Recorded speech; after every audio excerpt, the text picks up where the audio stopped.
పిల్లలు పేరెంట్స్ మెచ్చిన university సంకల్ Chand Patel university Gujarat. ఏమేంట్రా బాబు బాబు ఒళ్ళంతా తడిసిపోతుంది.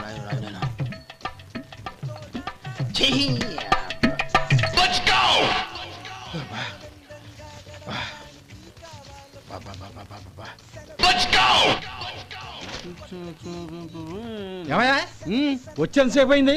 ఏం కావాలి ఏంటని అడగరా? ఏంటి వేళాకోళంగా ఉందా? నీ కట్టిగా సర్వర్లా కనపడుతున్నా? అయ్యయ్యో క్షమించండి, పొరపాటు అయిపోయింది. మీరు టిఫిన్ చేయడానికి వచ్చారా? తిన్నారు కదా, అలా జరగండియా. రండి బాబు, వచ్చి కూర్చోండి. నేను కూర్చుంటే క్లీనింగ్ కూడా చేస్తాడు. ఎవడెవడో తెలియదు, ఏంటో తెలియదు. ఏంటో రాను రాను జనానికి కామన్ సెన్స్ లేకుండా పోతాం.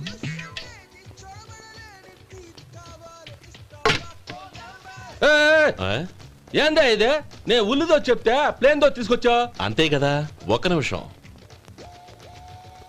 ఇదేంటి? ఉల్లి. ఇది దోశ. రెండు కలిపితే ఉల్లి దోశ. ఉల్లి దోశ కానీ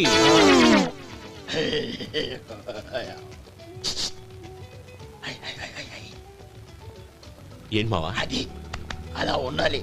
గోల్డ్ అంత ఆయిల్ షో అదే మెయింటైన్ అదే మెయింటైన్. గురువుగారు, ఏంది?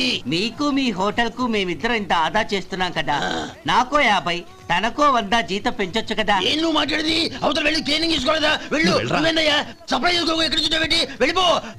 అమ్మా ఛాన్స్ దొరికితే చాలు. జీతం పెంచు ఎక్కేస్తారు. నాకు బొచ్చే పెరగట్ల. మీకు జీతం ఎందుకు పెంచేది? అమ్మో నా బొచ్చు. ఓం నమ శివాయ. జంగమ దేవర్లం ధర్మప్రభువులు దానం చెయ్యండి. ఏమన్నావు? దానం చెయ్యండి అన్నాను. నన్నేమన్నావు? ధర్మప్రభువులు అన్నాను. ఒరే సొంటి, సాములు 4 ఇడ్లీ కట్టి. ఆహా ఆహా, దానకన్నా తమలాంటి వారు ఉండబట్టే దేశంలో అప్పుడెప్పుడైనా వర్షాలు కురుస్తున్నాయి. ఒరే సొంటి, సాములారికి మసాలా వడ మసాలా దోశ కలిపి కట్టి. ఆహాహాహా, అలనాటి శిపి చక్రవర్తి పేరు విన్నాను. ఇప్పుడు తమని ప్రత్యక్షంగా చూస్తున్నాను ప్రభు. అబ్బో సమ్మగుందయ్యా. ఒరే సోములారికి పెసరట్టు ఉప్మా అల్లం చట్నీ వేసి ఉప్మాలో జీడిపప్పు బాగా దట్టించే. ఒరే సొంటి, నేను ఇంటికి వెళ్ళొస్తాను. Family waiting. వాళ్ళందరినీ తీసుకుని ఏదైనా మంచి హోటల్ దగ్గర టిఫిన్ చేసి వస్తాను. హోటల్ జాగ్రత్త. అయ్యా అయ్యా, ఆ ఇడ్లీ దోశ పెసరట్టు తమరి చేతులతో ఇప్పిస్తే. ఏంది ఇచ్చేది? ఇవ్వను. ఎవరా? ఎందుకు ఇవ్వాలి? ఎందుకు ఇవ్వాలి అంట. నువ్వేమన్నా మన సంతోష పెట్టడం కోసం దానకంటుడు ధర్మ ప్రభువు శివ చక్రవర్తి బొంగు బోసానం అన్నావు. నేనేమో నీ మనసు సంతోష పెట్టడం కోసం 2 ఇడ్లీ, 1 పెసరట్టు, 1 మసాలా వాడ, బొంగు బోసానం అన్నాను. దానికి దీనికి చెల్లు. ఇంకా నువ్వు వెళ్ళు. అయ్యా ఇది అన్యాయం, ఇది అన్యాయం. ఏంది మట్టి గడ్డం కాదు. ఒరే సొంటి, ఈయన 4 కొమ్ములు కొమ్మి తోసిపారే బయటికి. పడించుకొని కొట్టమంటారా? వద్దులే, చచ్చిపోతాడు. మళ్ళీ మర్డర్ కేసు మన మీద. అయితే ఇడ్లీతో కొడతా. ఒరే పాపత్తులారా, అందుకే నా భూకంపాలు వస్తున్నాయి. ఒరే సొంటి ఇట్రా. ఏంటండి? మాస్టర్ గారింట్లో ఫంక్షన్ కి జిలేబీలు మైసూరు పాకు పట్టుకెళ్ళి 1 వారం రోజులైంది కదా. వాటి బాపత డబ్బులు గాని మనుషులు గాని ఇంతవరకు రాలేదు. వెళ్ళి వాళ్ళని డబ్బులు అడిగి తేవాలన్న బాధ్యత ఏమైనా ఉందా నీకు? మీకు అసలు బుర్ర ఉందా? తీసుకెళ్లి 1 వారం రోజులైంది కదా, బతుకుంటే వాళ్ళు వచ్చి ఉండేవాళ్ళుగా. సర్లే, వెళ్ళి క్లీనింగ్ చేసుకో. పబ్లిక్ పబ్లిక్ వెళ్ళు. 40 పైసలు తగ్గింది. మీ హోటల్లో టిఫిన్లు అన్ని బ్రహ్మాండంగా ఉన్నాయండి. గుడ్. చాలా థ్యాంక్స్ అండి. అంతా మీలా అంటాడు అయ్యా. ఎరా సుబ్బారావా, ఎలా ఉన్నారా? బాగున్నావా? అలాగే మిగతా చిల్లర ఉండ. మిగతా చిల్లరేంది? మిగతా చిల్లర ఏందంటారేంటండి? 100 ఇచ్చాను కదా, మిగతా చిల్లర ఉండే. ఏంది జోకులు ఎత్తన్నావా? నీతో జోకులు ఇవ్వాల్సిన అవసరం నాకేంటయ్యా? నువ్వేమన్నా నా బామ్మర్దివా బంధువా? మర్యాదగా నేను ఇచ్చిన 100లో నీ 32.5 తీసుకుని మిగతా చిల్లరే. అరే అసలు 100 రూపాయలు కూడా చిల్లర పడ్డావేంటి? నీకేమన్నా మతిపోయిందా? మర్చిపోయింది నాకు కాదు, నీకు. ఏమండి విన్నారా? ఏమండి నా బిల్లు 32.5 అయింది. నేను 100 ఇచ్చాను. బిల్లు 32.5 తీసుకుని మిగతా చిల్లరమంటే అసలు నేను 100 ఇవ్వలేదంటే. ఎందుకయ్యా అబద్ధాలు ఆడతావు? ఇచ్చే ఉద్యానంటే ఒక బసరైపోద్ది. వచ్చారంటే పెద్ద పెద్దరాడి తీర్పు చెప్పడానికి ముందు నువ్వు బిల్లు కట్టు. నేను బిల్లు కట్టడం ఏంటయ్యా బాబు? ఇప్పుడే టిఫిన్ చేయడానికి వస్తుంటే. మరి ఇంకే 9 హోల్స్ మూసుకొని లోపలికి తోపి తిను. ఎల్లు. ఏంటి మావా గొడవ? చూడరా మధు, డబ్బులు ఇవ్వకుండానే 100 రూపాయలు ఇచ్చి అబద్ధం ఆడుతున్నాడు. ఇవ్వలేదంటావేంటయ్యా? కావాలంటే గల్లా పెట్టి తీసి చూడు, 100 నోటు కనపడతాయి. చాలే ఊరుకోవయ్యా. ఎర్ర చీర కట్టుకుందా నా పిల్లమే అన్నట్టు గల్లా పెట్లో ఉన్న ప్రతి 100 రూపాయలు నీది అయిపోతాయింది. ఇంతకీ ఏం సార్ మీరు అనేది? అన్నానికి ఏముందండి, నా బిల్లు పోను మిగతా చిల్లర ఇస్తే నేను వెళ్ళిపోతాను. మీరు ఆల్రెడీ 100 ఇచ్చారు కదా. అవును. అదేంటి? ఇంకో 32.5 ఇస్తే సరిపోతుంది. ఇదేంటయ్యో తిరగాసుగా మాట్లాడుతున్నావు? నా బిల్లు 32.5 కదా. మీ బిల్ ఏది? ఇదిగో.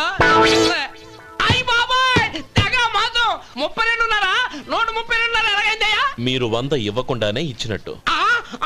This is cheating. అయినా నేనంత తిన్నానన్నానికి సాక్ష్యం ఏంటి? మీరు 100 ఇచ్చారనడానికి సాక్ష్యం ఏంటి? నేనే. మీరు తిన్నారనడానికి సాక్షి నేనే. ఏయ్, నీలాంటి వాళ్ళని నా సర్వీస్ లో ఇంతమందిని చూశాను. అనవసరంగా గొడవ ఎందుకు కానీ మర్యాదగా కట్టేసి వెళ్ళు. తప్పదా? తప్పదు. ఇవ్వకపోతే మెడ తిప్పేస్తాను. సార్ నా దగ్గర డబ్బు లేవు సార్. ముందు చెయ్యదులు. ఇది ఎంత ఉంటుంది? నాకేం తెలుసు. ఇది కొట్టేసిన బాబతేనా? నాకు ఎట్టా ఉంది? బాగుంది. అయితే నువ్వు వెళ్ళు. వెళ్తానండి. ఏయ్, ఇలాంటి చౌకబారు వేషాలు ఇంకెక్కడా వైకు.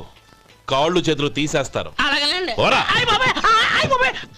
ఒరే సొంటి, మధుకి వచ్చే నెల నుంచి నెలకి జీతం 100 రూపాయలు పెంచా. నీకు వచ్చే నెల నుంచి నెలకి జీతం 100 రూపాయలు కట్ చేసి వెళ్ళి పని చూసుకుని వెళ్ళండి వెళ్ళండి. ఆహా రేయ్, వాసన అదిరిపోతుంది. ఈ రోజు పట్టుపట్టాల్సిందే. అంతగా అన్నయ్య ఎక్సర్సైజ్ చేసి మరీ ఆకలి పెంచుతున్నాను. ఆహా, ప్రొద్దున నుంచి పచ్చి మంచినీళ్ళు కూడా ముట్టలేదు. రే సొంటే, లరా ఏంటి? రారా. రే పాపం వాడిని కూడా పోంచమందావా? అలాగే అన్నయ్య. ఏంటి ఏంట్రా ఈ మధ్య కనపడడం మానేసావు? ఇద్దరు అక్కడి నుంచి నన్ను పిలిచింది. అసలు నేను అర్జెంట్ పని తెలుస్తుంటే నీకు అంతర్చడి పని ఏంట్రా? మీలాగా నాకేం పని పాట లేదనుకుంటున్నారా? ఇలా చెట్టు కింద కూర్చో సొల్లు కబుర్లు చెప్పుకోవడానికి. టూరింగ్ టాకీస్ లో టైటానిక్ ఇంగ్లీష్ పిక్చర్ వచ్చింది, చూడ్డానికి వెళ్తున్నాను. అనవసరంగా నా టైం అంతా వేస్ట్ చేశారు. అసలు మీరు టైటానిక్ సినిమా గురించి విన్నారా? వెళ్ళలేదురా. వినాలయ్యా. ఊరికే ఎప్పుడు చూసినా గులేబా కావాలి కదా ప్రమిళార్జున యుద్ధం సినిమాలు చూడటం కాదు. నాలాగా ఇంగ్లీష్ సినిమాలు చూసి జనరల్ నాలెడ్జ్ ఇంప్రూవ్ చేసుకోవాలయ్యా. వస్తా. సినిమా చూసి కచ్చెత్తాలే. అనయా, ఆ? వదిన వంటలు అద్దరు కొట్టేసింది. కోడి జాయింట్, చేపల పులుసు, మటన్ కుర్మా, కోడి గుడ్లు, చికెన్ బిర్యానీ, మసాలా బాగా దట్టించుంటారే. రేయ్, అవన్నీ నీకెందుకురా? ఏదో ఇంగ్లీష్ సినిమాకి వెళ్ళాలనో? ఏ ఇంగ్లీష్ సినిమా అన్నాయా? పెద్ద ఇంగ్లీష్ సినిమా. మన ఆదు సుబ్బారావు గారు తెలుగులో మూగమరుతులను ఎప్పుడో తీశారు. దాన్ని తిరిగేసి టైటానిక్ అని తీశారు. కాకపోతే అందులో గోదావరి, ఇందులో సముద్రం, అందులో పడవ, ఇందులో ఓడ, అంతే. మరేదో జనరల్ నాలెడ్జ్ ఇంప్రూవ్మెంట్ అన్నావు. అబ్బే, అది లేని వాళ్ళకు మనలాంటి వాళ్ళకి ఎందుకు? అంతేనంటావా? అయ్యో అయ్యో అయ్యో అయ్యో. భోజనం రెడీ, రండి. వస్తున్నాడు వదినా. చాలమ్మా. వదినా, మీ పిల్ల అందరికి పన్నీరు చెల్లింది నేనే వదినా. వదినా, వినడానికి ఎంత హాయిగా ఉంది. ఇదిగో ఇంకో చికెన్ పీస్ వేసుకో. ఏ వదినా, మా వదిన బంగారు వదినా.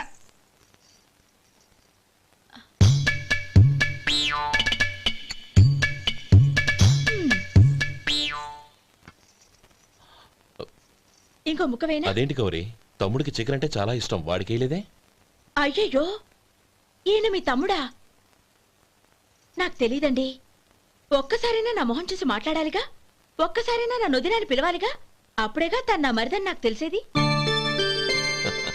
వాడికి చిన్నప్పటి నుంచి కాస్త సిగ్గెక్కువమ్మా. కాస్త ఎక్కువైతే పర్వాలేదు బావగారు, ఈయనకి మరీ ఎక్కువ. చూడు గోపి, ఎందుకు సిగ్గు? అన్న భార్యని వదినమ్మ అంటారు. అంటే వదిన అమ్మతో సమానం అన్నమాట. అమ్మని చూసి ఎవరైనా సిగ్గుపడతారా?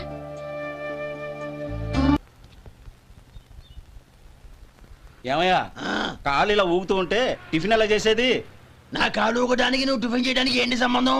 నేనంటుంది నీ కాలు గురించి కాదయ్యా, మరి ఈ కాలు గురించి. ఆ ముక్క ముందే చెప్పొచ్చుగా. ఉడతలో బిగ్గేసిన తాట్యంకలాగా బొచ్చు నువ్వును. ఒరే సొంటి, ఆడి కింద ఒత్తెట్టు. అలాగే.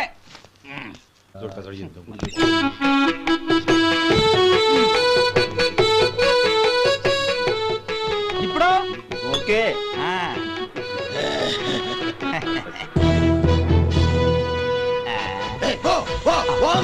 ఎన్నిసార్లు చెప్పాలి నీకు? ఒకసారి బుద్ధి లేదు. కడుపు గడ తిన్నావు, గడి తిన్నావా? పోతకి పో పో పో పో పో. అబ్బా